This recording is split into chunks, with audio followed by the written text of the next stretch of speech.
Hello everyone, આજે હું તમારી સાથે શેર કરીશ હાઈલી પોપ્યુલર ઓથેન્ટિક સ્વીટ મગસની રેસીપી। આ જે મીઠાઈ છે કે જે મોંમાં મૂકતા જ મેલ્ટ થઈ જાય છે અને આને બનાવવા માટે તમારે ફક્ત 3 જ ઇન્ગ્રીડિયન્ટ્સની જરૂર પડશે અને આમાંથી તમે ગ્લુટન ફ્રી ડેઝર્ટ રેડી કરી શકો છો। આજે હું તમારી સાથે ફૂલ પ્રૂફ રેસીપી શેર કરીશ કે જે પહેલીવાર બનાવી રહ્યા હશે એ પણ એકદમ પરફેક્ટ બનાવશે અને વારંવાર બનાવશે। બેસન બરફી અને બેસન લડ્ડુથી બિલકુલ અલગ છે। ઇઝી અને સ્ટ્રેટ ફોરવર્ડ રેસીપી છે। ટેસ્ટમાં ક્લાસિક અને ટેક્સચરમાં તો તમે બનાવીને જ જોશો તો જોઈને જ સમજી જશો। તો ચલો શરૂ કરીએ। દરદરો અને સોફ્ટ મગસ બનાવવા માટે સૌથી પહેલાં ચણાનો દરદરો લોટ તૈયાર કરી લઈએ। એના માટે 250 ગ્રામ એટલે કે 1.5 કપ ચણાની દાળ લીધેલી છે। એને મિક્સી જારમાં એડ કરી લેશું। હવે કવર કરીને મિક્સીને આ રીતે ચાલુ બંધ કરતા જઈને ચણાની દાળને કરકરો લોટ તૈયાર કરી લેશું।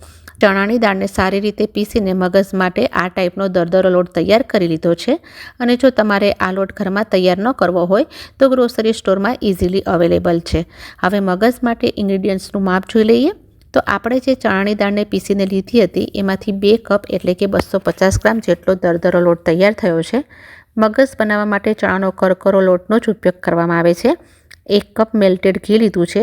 જેટલું ઘી લેશું એટલી જ ખાંડ લેવાની છે, મતલબ કે 1 કપ પાવડર શુગર લીધી છે।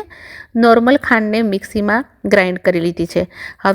હવે મિક્સિંગ બોલમાં ચણાનો દરદરો લોટ લઈ લેશું। લાડુનું ટેક્સચર એકદમ દાણાવાળું આવે એના માટે મેં અહીંયા 2 ચમચી ગરમ દૂધ લીધું છે અને એની સાથે 2 ચમચી ઘી એડ કરશું। સારી રીતે બંનેને મેળવી લેશું અને લોટમાં એડ કરી લેશું। હવે ઘી અને દૂધનું મિક્સરને લોટમાં એકદમ સારી રીતે મિક્સ કરી લો। એને મિક્સ કરતા જશું અને લોટના દરેક કણમાં એને ફેલાવતા જશું। આ પ્રોસેસને ધાબો દેવું એવું કહેવામાં આવે છે, જેનાથી લોટનું ટેક્સચર સુંદર મળશે। હવે લોટને હાથોની હેલ્પથી આ રીતે પ્રેસ કરતા જઈને બાઉલમાં સેટ કરી લેશું અને એને કવર કરી અને 10 મિનિટ માટે રેસ્ટ પર રાખી દેશું।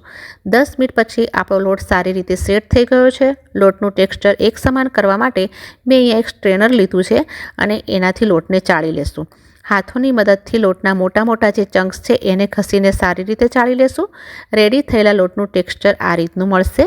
લાડુના લોટને શેકવા માટે હેવી બોટમવાળું પેન લેશું। એમાં 1 કપ મેલ્ટેડ ઘી એડ કરશું। જો તમે ઘી મેલ્ટેડ ના લઈ રહ્યા હોય તો 3/4 કપ ઘી લેવું, કારણ કે ગરમ થયા પછી ઘીની ક્વોન્ટિટી વધી જાય છે। ગેસની ફ્લેમને મીડિયમ ટુ લો કરી લેશું અને ચણાનો કરકરો લોટ એડ કરી લેશું અને હવે સ્પેચ્યુલાને કન્ટિન્યુઅસ ચલાવતા જઈને સારી રીતે શેકી લેશું। શરૂઆતમાં ચણાનો લોટ બધું જ ઘી એબ્ઝોર્બ કરી લેશે, પણ જેમ જેમ આપણે એને લો ફ્લેમ પર શેકતા જશું એવું જ એ ઘી રિલીઝ કરતું જશે। અહીંયા આપણે એ વાતનો ખ્યાલ રાખવાનો છે કે ગેસની ફ્લેમને બિલકુલ હાઈ નથી કરવાની। લો ફ્લેમ પર શેકાયેલા ચણાના લોટના મગસનો ટેસ્ટ એકદમ અલગ આવે છે।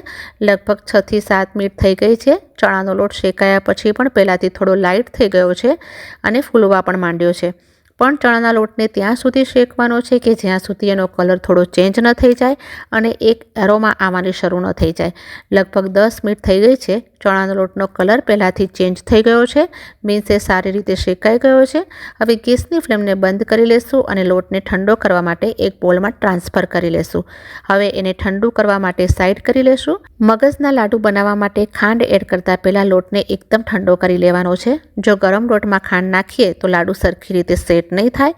અડધો કલાક થઈ ગયો છે। મિક્સચર એકદમ ઠંડુ થઈ ગયું છે। પહેલાં એને સ્પેચ્યુલાથી મિક્સ કરી લઈશું અને હવે એની અંદર 1 ટીસ્પૂન એલચીનો પાવડર એડ કરીશું। તમને પસંદ હોય તો તમે જાયફળનો પાવડર પણ આમાં એડ કરી શકો છો અને આ સ્ટેજ પર જ એડ કરી લો। 1 કપ ખાંડ એડ કરી લેશું। સારી રીતે મિક્સ કરી લેશું અને ચમચાથી સારી રીતે મિક્સ કરી લીધા પછી હાથેથી મિક્સ કરીને ચેક કરી લેશું લાડુ બંધાય છે કે નહીં। હવે હાથમાં થોડો પોર્શન લઈ અને પ્રેસ કરતા જશું અને રાઉન્ડ શેપ આપી દેશું। તો મેં ન તો મોટા કે ન નાના મીડિયમ સાઇઝના લાડુ તૈયાર કરી લીધા છે। મીડિયમ સાઇઝના રાખવાથી બાળકોથી લઈ અને મોટા બધા જ ખાઈ શકે છે। તો 2 કપ લોટમાંથી આપણે આટલા લાડુ બનાવીને તૈયાર કર્યા છે અને લાસ્ટમાં એના ઉપર બારીક કટ કરેલા પિસ્તાથી ગાર્નિશ કરશું। ડ્રાયફ્રૂટ નાખ્યા વગર સિમ્પલ લાડુ પણ બહુ જ ટેસ્ટી બને છે।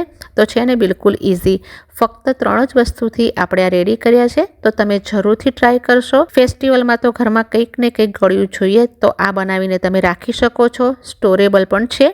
તો આજનો આ વિડીયો તમને પસંદ આવ્યો હોય તો પ્લીઝ એક સ્માઇલની સાથે વિડીયોને લાઇક કરજો, શેર કરજો અને સબસ્ક્રાઈબ કરવાનું બિલકુલ ના ભૂલશો। જલ્દીથી મળીશ ફરી નવા એક વિડીયો સાથે। Till then take care and happy Diwali in advance.